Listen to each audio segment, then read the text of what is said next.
Welcome back to another one of my videos. In today's video, it's geared towards pretty much everyone out there. Whether you're a brand new RVer or a seasoned RVer that has done it for many years, at one point or another you're going to get that dreaded sewer smell. It's usually in the bathroom, but it can be in other places in the RV. And the common item that you should do when that happens, of course, is clean out the tanks really well, put in those tank deodorizers. You know the drill. Well, those things are true. You should do all that. But if you're still getting the sewer smells every periodically, there's really only a couple of causes. So let me show you some of the methods I have used to find my sewer smells. Now, if you watch my part one, I did a smoke test and I found a pretty big sewer leak underneath my sink in the bathroom. Well, I'm going to do a different kind of test. I'm not going to do a smoke test. That's probably not realistic for most people to do. So let me do a different test, and I'll show you how I found other sewer leaks in my RV. So if you're interested, please stick around and watch. At the best case, you may or may not learn something new. At the worst case, it may entertain you a little bit. So stick around and I'll show you how I found my sewer smells. Today I'm going to do a part 2 series of my sewer smell video. If you go back to my sewer smell video on part 1, I was working on the black tank drain. This is where my sewer was coming from. And I made some changes. I put some, besides the spray foam, I also put in the self-leveling silicone sealant. But many of you may already know there's a P-trap on most of the plumbing fixtures. Some RVs have a new type of vent called a HEPVO vent, but this one here is a P-trap, very standard. So this one is for my sink in my bathroom. So if this ever runs dry, there's always supposed to be water filled in here, and that prevents the sewer gases from coming back up in your sink. I have one in my sink in the bathroom here. There's also one under the shower pan. If you remove this panel, there'll be one under the pan. It'll be kind of dark in there. So, but there is one. I've already verified it. And then, of course, there's also one under the kitchen sink. Something a little bit different on the kitchen sink is if you look way in the back, that white piece right there, that is an air admittance valve. So what that does is basically it controls the air that goes in when you're draining your sink. Normally that vent would be up through the roof, but in a condition where they can't have a vent up through the roof, they have that vent. Now that air admittance valve is very common for failures, and here's a brand that whenever an RV air admittance valve goes bad, this is the brand I normally put in. This is basically a Studer vent. You'll see this in residential construction underneath the sink if you have an island sink. This is very common. I don't know if I need this yet, but stick around. I'm going to do a test. If you've looked at my previous videos, I did a smoke test. Now that's probably not very practical for most people. So I'm going to do a new test, and maybe this will work out for you. Now right now, I already suspect the smell is kind of coming from there. And before you start replacing parts, the first thing you want to do is make sure your P-traps are always full. So when you're driving down bumps down the road, this common item where the water will move just enough and it'll let the sewer gases back in, and it comes up through the top. So if that's the case, you always want to just add a little water inside your drains, or put a cover on it completely. But stick around, let me show you a different test or method that I'm going to work on. Okay, let me show you what I'm going to do here. First of all, this is my vent through the roof that goes to my gray tank. So what I'm going to do is, you see what this is? This is 100% pure peppermint oil. Now this is a little trick that one of my friends mentioned to me many years ago. And I've never done anything like this. I've always done what's called, the smoke test that I've shown in the previous videos. So I'm going to add some of this 100% pure peppermint down my gray vent, basically. Let me see. I'm only going to add about half a container. You probably don't need that much. Then on top of it, I'm going to add some boiling water. Now everyone knows how these water kettles work, but this is an electric water kettle, and basically I'm going to put this hot water in there, and ooh, yeah, you can see the steam, and I can smell the strong smell of peppermint. That's exactly what I'm going to do. Basically, we're putting some hot water down this pipe, and I'm going to put the cap back on, kind of upside down, so it doesn't escape, and let's go down below inside and see if we can smell out this peppermint. Now I'm going to give it some time to see where the smell is coming from, or if it leaks at all.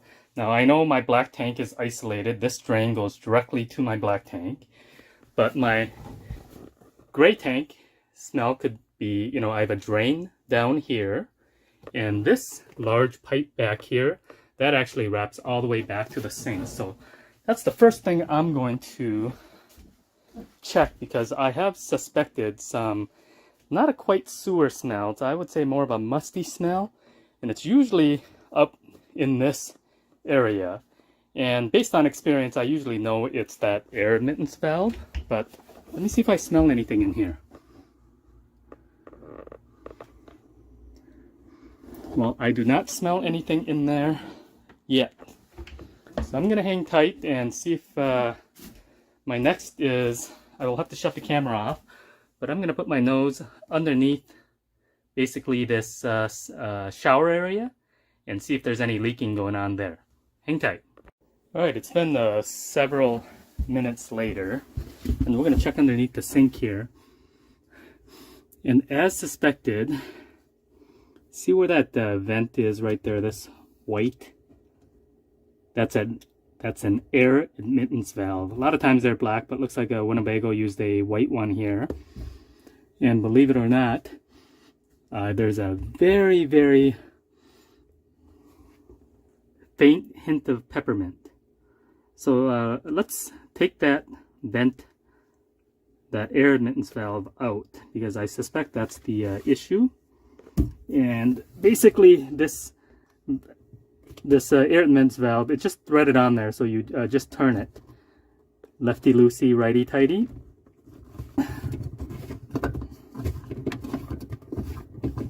Okay.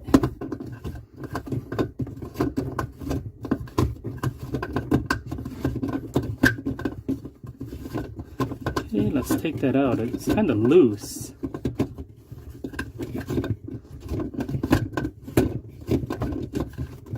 Oh yeah, now that I have it out, I can really smell that peppermint. And you can see it, something inside is flappy. I have a feeling this thing is just no good. Okay, before it gets too far, I'm going to, this is the new air admittance valve I'm putting in. This is called a Studer vent. This actually, the brand is Studer. And let's get this in here before that peppermint gets way overwhelming here. Same thing, it's just threads on there.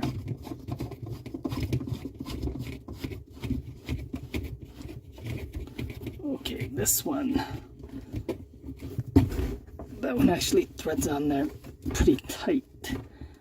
Okay, well, there's one thing I noticed right away was that that piece threaded down very tight. Has long threads, and this piece here, let me take this out so I can put a comparison side to side. Let me take this one back out now.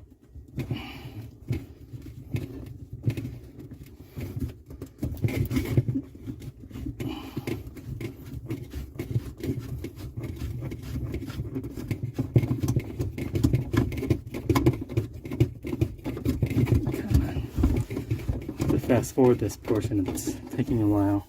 So these are side by side here, and let me see if there's any difference. Let me see why one feels like it's threaded on better than the other. I'm just putting them side by side, and this piece threads in really well. This seems really loose. You can see that flapping. This one I don't hear anything moving, and I'm gonna just mock this up here and see how. So the threads on this, look at that. I think that's the problem. Can you see that and hear that? The threads on here are really, really loose. The tolerance on this there must be some problem. So when this piece was spun on there, I don't think it was on there all the way. It probably needed some Teflon tape. I think some of you are familiar with that Teflon tape. But the threads are way out of tolerance on that one. This one, well, now see the difference. Right away, as soon as I put it in, it doesn't wiggle at all. And it starts threading right away.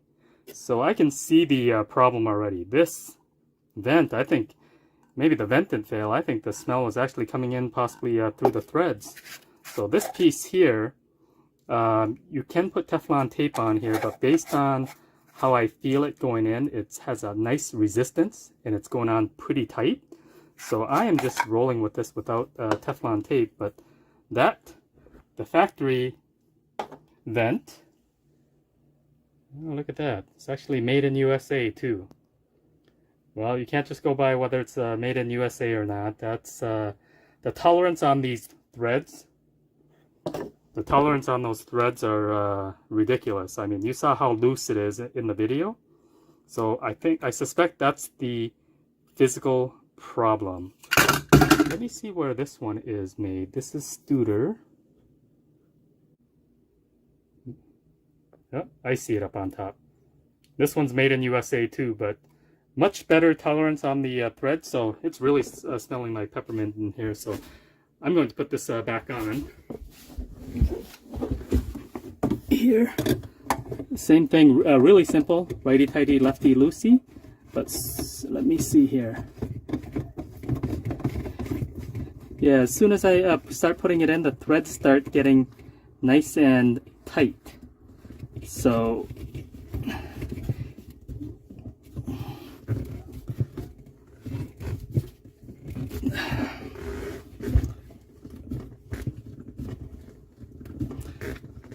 okay, that vent is on there, or the air admittance valve is on there nice and tight. So I suspect that was the problem, was that this air admittance valve, the tolerance on it, the threads were very loose, and I think you could probably reuse it if you actually put a lot of Teflon tape on here and put it on tight. But I already have the new Studer valve, so this one will go in the trash. I know it's not the most exciting, but another reason, if you smell any hint of sewer, it doesn't have to be the black tank. This what I got was wasn't a sewer smell. It was more of a musty smell, is the best way I can really put it. And it does make sense. This is from my gray tank, and like I said, I clean up my gray tank pretty good usually, but it doesn't mean it doesn't smell. But that's why every once in a while I would have a lingering smell up here. It almost felt like it was by the door. And it didn't make much sense, but having experience before with gray tank smells, this is where we isolated the problem. And that peppermint test, it does work. It's a little bit harder to isolate exactly where that smell is coming from, but especially if you don't know where it's coming from. But I already suspected it was coming from under this area. So if you have to pinpoint an exact leak, a smoke test would probably be much better. Well, it's the next day, and I'm happy to report that my Studer vent, changing out the air admittance valve to this new Studer vent brand, has successfully worked. I can cross off the peppermint sewer test off my bucket list now. And not the most exciting, but I hope you found it partially entertaining. And I don't know if I would go through the extent of doing a peppermint test again. I mean, I pretty much traced it out to, I could almost smell it in that area. But I would check your air admittance valve that I showed you. It doesn't seem like it threads on there very good. At the very end, it feels like it becomes tight, but the threads are not The threads themselves are not tight. If you saw the video earlier, I would at least pull out the air admittance valve, put some Teflon tape on it, and put it back in. Also remember that those air admittance valves do go bad periodically. It's pretty common for them to actually go bad. So it may be time for you to change yours anyways. I'll put a link to the Peppermint. Yeah, I'll put a link to the Peppermint that I use. It's like $8 or something. I'll definitely put a link to that Studevent brand. That is actually a higher quality air admittance valve. I hope you enjoyed videos like this. Again, not the most exciting, but I can at least show you methods that many other people probably never even thought of. But again, more for entertainment than anything. So if you like videos like this, please make sure to hit that thumbs up button. And I'll see you on the next video.